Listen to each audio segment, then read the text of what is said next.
Welcome to Long Arm Wednesday. I'm Laura Lynn of the Mama Pop Quilt Shop, and we're very happy to see you here today. Today we're working on one of our fan quilts. Her name is Jackie, and she sent a few along to me. And this is one of her schoolhouse quilts. I love that it's a stash buster. It is absolutely gorgeous. We're going to get Walt to do what I want him to do. And what I have done here with this quilt project is I've taken two of the... Oh, we're going all the way down here. Oh, that's right, the way I set it up. I've taken two edge-to-edge stitch outs, and I'm using only them row by row. So this is going to start off. She wanted a schoolhouse sort of theme with rulers and books and pencils and all sorts of fun stuff. So I came across these two patterns. I did buy them for this project. And they are numbers and rulers and like a stack of books. So for the first row, because this is 4 rows by 5, for the first row I did these ruler and numbers, and then for the second row I sectioned it out to be a book in each of the schoolhouses, and now we're working on the third row, which is rulers and numbers, and then this last row here will be the books from the schoolhouse, like for on each schoolhouse. So this one I have is as 4 stitch outs per the row. The books are 1 book per schoolhouse. It just sat a little bit better that way. I felt like once I sectioned it out, I clicked out the boundaries I wanted it to stitch on. It seemed like that stitch out was squished. So I thought let's make it pretty and stretch it out between the 5 blocks, and everybody gets a little bit different on each of the houses. So.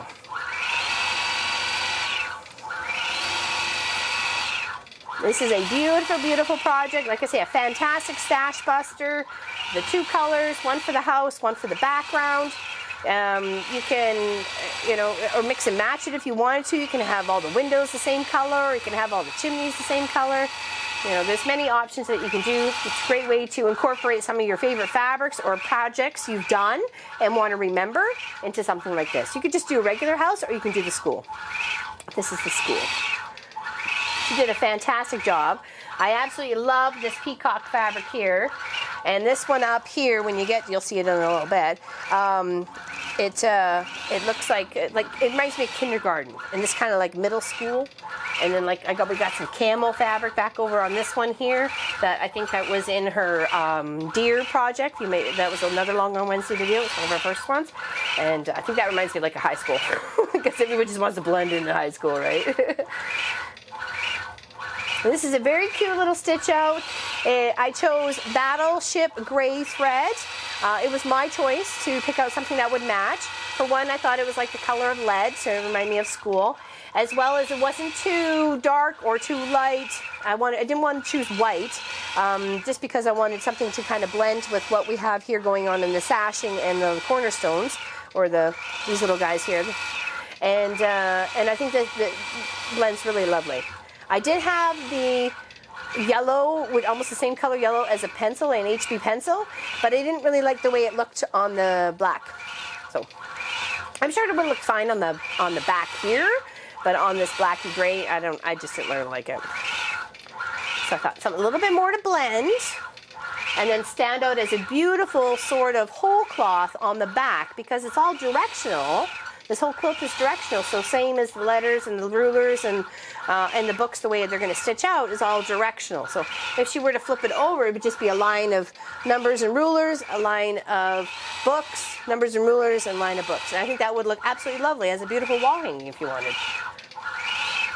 So great job on this, Jackie. It looks absolutely gorgeous.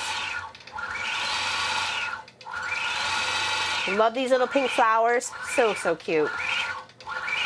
Walt's just working away, and then it'll stitch another one in between here and here, the spot in between here and here. Okay. And of course I had to accommodate a little bit more for when it was coming towards the border, so these little books would be a little bit bigger. They'll come a little bit bigger instead of each one.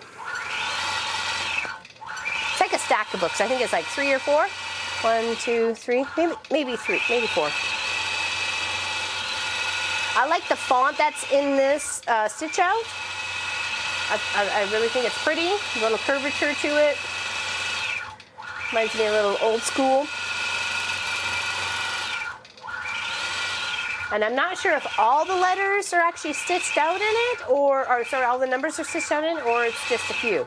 I know I've seen 2 and 1 and 6 and 9 and 3 and 5, so and 4. I think it just did 4 here, so that's a good one to take a little look at and see if they're actually all the numbers are in there. Because that's 3, this is 5, that's 2, they make 6 up here. So maybe there is all in there. I don't know where 8 is. I'd have to really look for 8.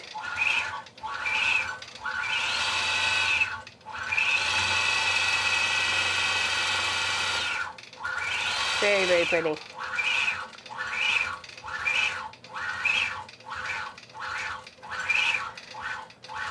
And if you can't find a pattern you like, then we can always adapt one, right? And we can make it work. That's what I like about the software and the freedom to choose what you want, where you want it. It just adds another little sense of creativity, I think, to the whole quilt projects.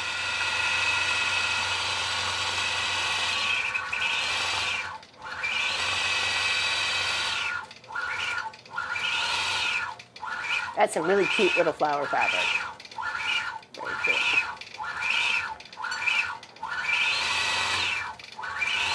It's approximately 10 minutes for this stitch out to occur for each one.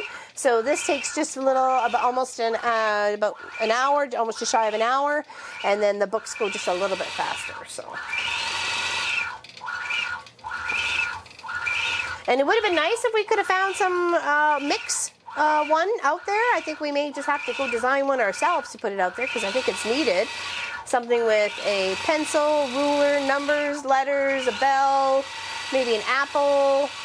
Some of the things that represent school, maybe, you know, like a basketball, those sorts of things, like for playing a sport. There we go, there's 6. I think it's pretty. Some very lovely fabric. So cute.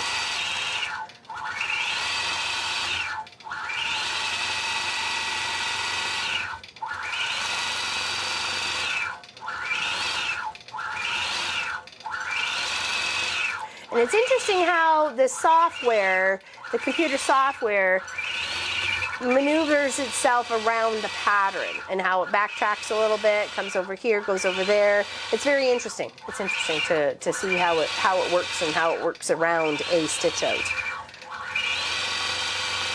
Because you always have backtracking, no matter what. Whether it's in machine quilting or whether you're quilting it yourself.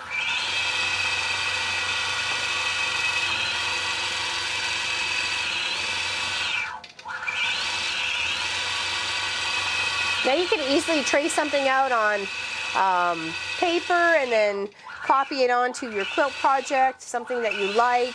You know, those are the easy things. There's lots of inspiration on the internet, and there's lots of free patterns, free websites out there to go to and check out and be inspired. And that is that. There we go. It's done there, and then we will set it off to do the one in between. And it's going to start. And we're going to end. Once it's finished this, then they get to roll it, do the base stitch all the way around, and then set up those school blocks to finish stitching out. So I will show you hopefully an image at the end of the video of what it looks like at the back as it's held up, as it's completely finished, and the front, so you can really see a good look at the back and the front and how it turned out. So thank you everybody for watching, liking, and subscribing. We greatly appreciate you here at the Mama Pop Quilt Shop. We hope you have a fantastic day, and hopefully you joined us on the weekend where we had our 12-hour live stream. That was amazing fun. We had such a great time. And, you know, we'll see you on Saturday, okay, where we're going to continue our other project, all right? Take care, everybody. See you soon. Big hugs from us.